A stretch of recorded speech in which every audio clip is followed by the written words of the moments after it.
Les soldats étaient entassés entre les tas de branches et les stères de bois entreposés ci et là. Tous fixèrent la même direction dans un silence profond. Seul le cavalier, présent à l'avant de la ligne que formait le premier rang de fantassins, rompait le calme ambiant. Rien, aucun mouvement. La seule agitation résidait dans le tremblement des hommes qui, sous l'assaut du froid, fixaient l'entrée grossière qui ne semblait vouloir s'ouvrir. L'officier en armure se retourna vers le roi. D'un signe de la tête, le souverain l'invita à recommencer. Il était hors de question pour le souverain de se réduire à transformer ce village pathétique en cendres, sans n'avoir vu de ses yeux l'homme qui triompha de son fils. Finalement, la porte s'ouvrit sans bruit.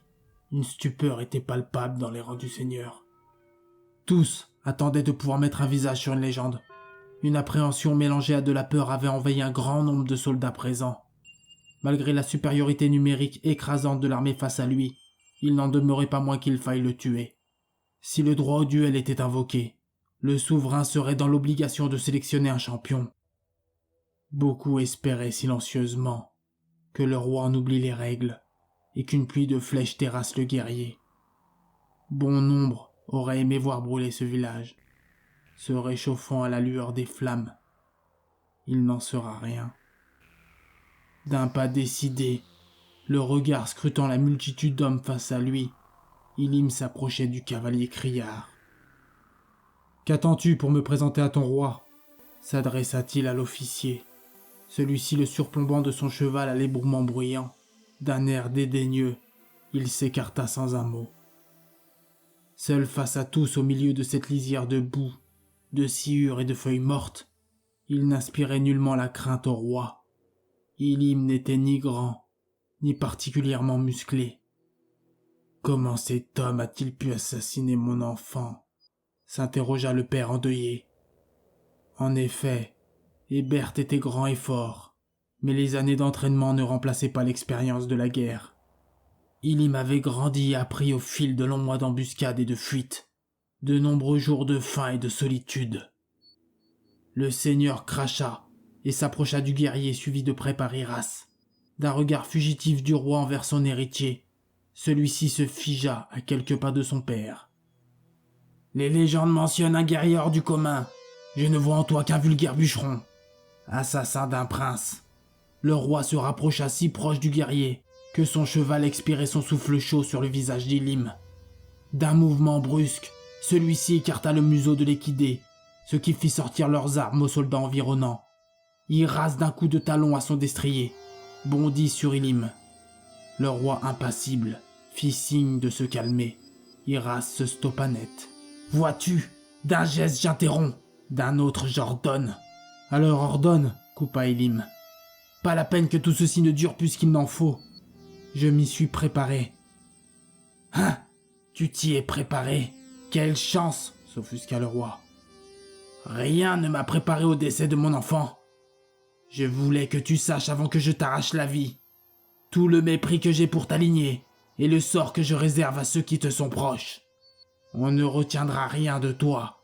Tu ne lègueras rien. » Le souverain éleva le regard en direction de la porte en bois. Là, nerveusement, quelques hommes, une femme et un enfant attendaient que la chose se fasse et leur sort se scelle. Ilim souffla profondément, fermant brièvement les yeux, cherchant à effacer les derniers mots du roi. « Combien de pères pleurent leurs fils ? Je regarde tes hommes et n'y vois que des enfants, et bon nombre tu as envoyé à la mort. C'est le meilleur des fils que tu m'as arraché !» Le vieux seigneur s'arrêta. « Que tu as arraché au royaume, » reprit-il. Iras marqua un rictus qui attira l'attention d'Ilim. L'homme était blessé et peinait à le masquer. Bien qu'il n'eût jamais été dupe des préférences de son cher père, l'entendre clairement de sa bouche le frappa. « Ton fils et sa troupe sont venus à ma rencontre. Il s'est présenté à moi dans le seul but que le fer se croise. Il ne put y avoir d'autre issue, car je recherchais la même chose. Sache que je l'ai combattu dans les règles. Ce fut un dur combat, peut-être le plus dur.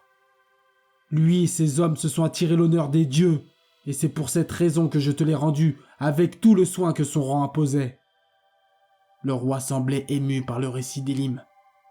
Il n'avait de peine à imaginer son enfant affrontant fièrement, dans un duel mortel, le guerrier le plus redouté de son royaume.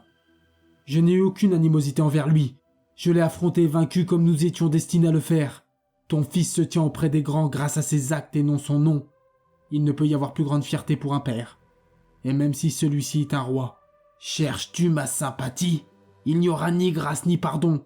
Combien même tu m'as rendu mon fils enveloppé dans un linceul, je ne peux résorber ma colère. Par le passé, j'ai offert au tien d'autres issues, et voilà où nous en sommes. Vous n'avez su les prendre. Aujourd'hui, je te hais. Ta vie ici touche à sa fin. » Il m'acquiesça d'un hochement de tête. « J'y suis préparé. Je rejoindrai ton fils et lui ferai part de ta douleur. » Le roi était fébrile. La peine d'un fils tombé et celle d'ordonner la mort d'un homme qui aurait pu être son enfant, tant sa conduite lui rappelait la sienne, arrachait aux yeux du souverain trop vieux de fines gouttes de tristesse. Quelle faute avait commis le jeune Élim? Au fond, le Seigneur le savait. Le guerrier n'y était pour rien, ni lui, ni Hébert n'étaient au final responsables.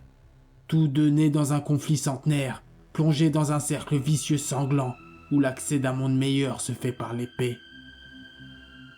« Archer !» s'exclama le roi. Dans un bruit sourd, les arcs se tendirent, et les flèches se dressèrent. Du haut de sa main levée, le vieillard n'avait plus qu'à la baisser. Élim, les yeux fermés, le visage relevé vers le ciel, avait replié son esprit au plus profond de son être, comme un dernier adieu à son corps de chair et de sang, qui s'apprêtait à être transpercé.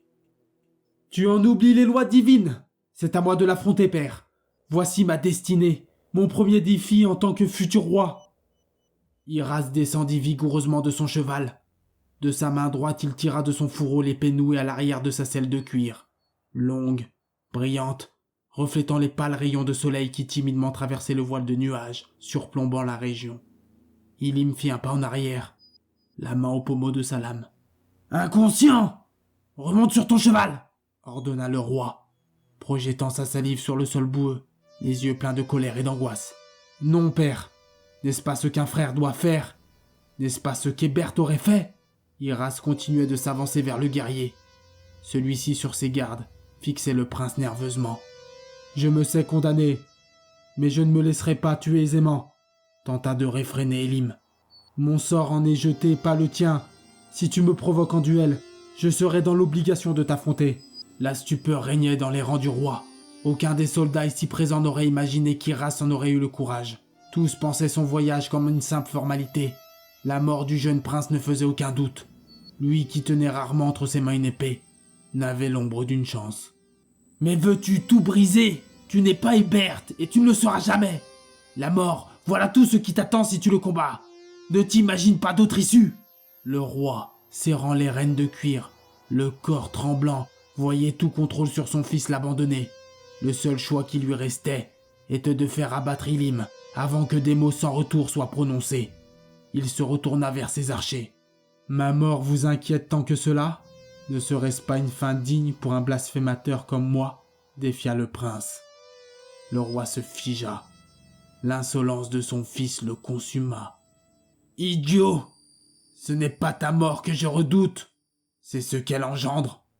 L'anéantissement de notre nom, la fin de notre lignée, le déchirement de notre royaume. » Iras se retourna vers Élim, tendit le bras et son épée en sa direction. D'une voix tremblante de colère et de larmes, il hurla. « Je te provoque !» Le guerrier acquiesça d'un signe de la tête, arrachant d'un geste vif sa lame de son fourreau, qu'il jeta plusieurs mètres à sa gauche, sous le regard désabusé d'un roi. Élim ne ressentait aucun honneur à affronter ce jeune prince. Toute sa vie, il avait considéré les régèmes comme ses plus grands ennemis. L'idée même d'arracher à ce royaume inquisiteur son futur dirigeant aurait dû suffire à lui faire éprouver un plaisir sans fin. Ainsi, il serait propulsé parmi les plus grands de son peuple, aspirant la fierté de ses aïeuls.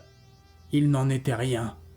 Le pauvre garçon à la posture vacillante laissait transparaître le doute et la nervosité qui le gagnaient. De toute évidence, son adversaire ne s'était jamais battu. Dans un cri poussif, Iras s'élança. Dans une succession d'attaques larges, il tentait en vain de toucher. Ne s'efforçant dans un premier temps que d'esquiver, Ilim riposta dans un enchaînement soudain de coups de genoux et de coudes. La vitesse de ses frappes était époustouflante. L'impossibilité de les anticiper, même pour les soldats les plus aguerris qui assistaient au combat, les ébahissait. Le prince fut projeté dans la boue, l'armure cabossée, son casque avait sauté. Tâtonnant pour reprendre son arme, il s'employa pour se redresser, tant les coups l'avaient sonné. Le roi comprit immédiatement, à la vision qu'avait son ennemi de se mouvoir, d'esquiver et de contre-attaquer, les raisons de sa victoire sur Hébert. Malgré la faiblesse au combat d'Iras, il n'en demeurait pas moins révélateur du talent d'Ilim. Une dizaine de fois, le jeune prince frappa le sol. Tout autant, son adversaire aurait pu le pourfendre. Chaque geste, chaque esquive aurait pu lui être fatal. Le nez en bouillie, le sang lui brûlait les yeux. Tout son corps le faisait souffrir.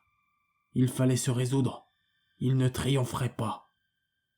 Le visage dans le sol terreux, trempé de son sang, Iras n'arrivait à se relever.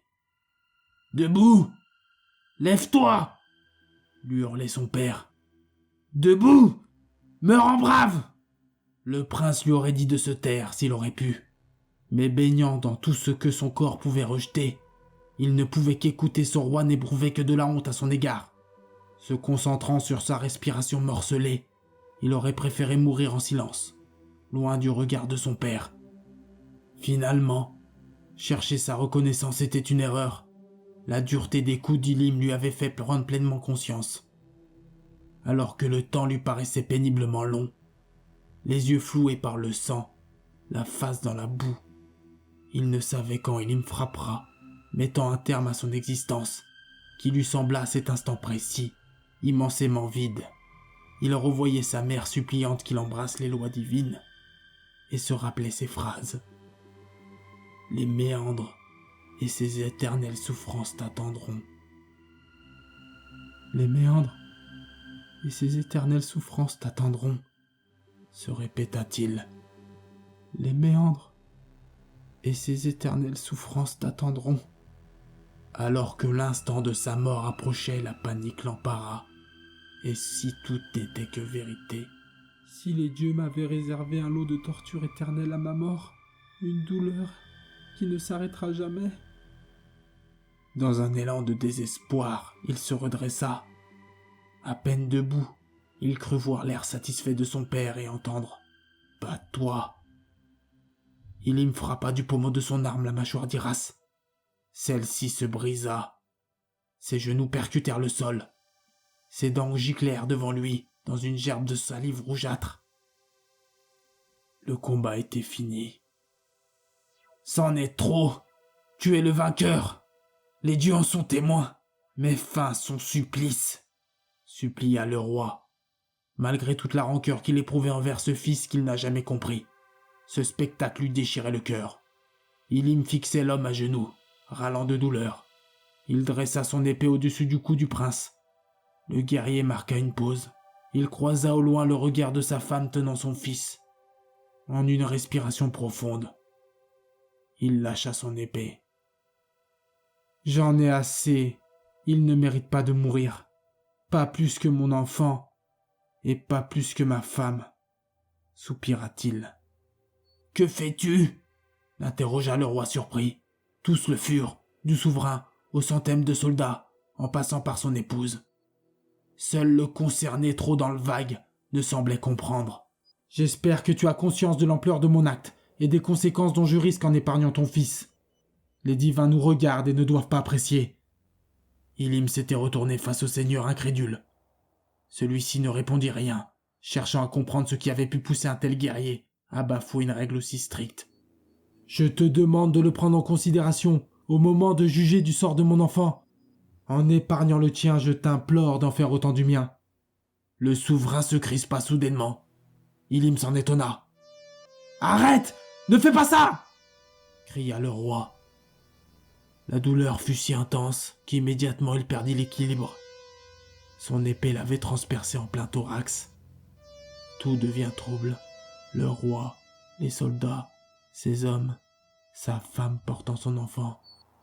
Et tout devient noir. Plus rien. Ilim tomba.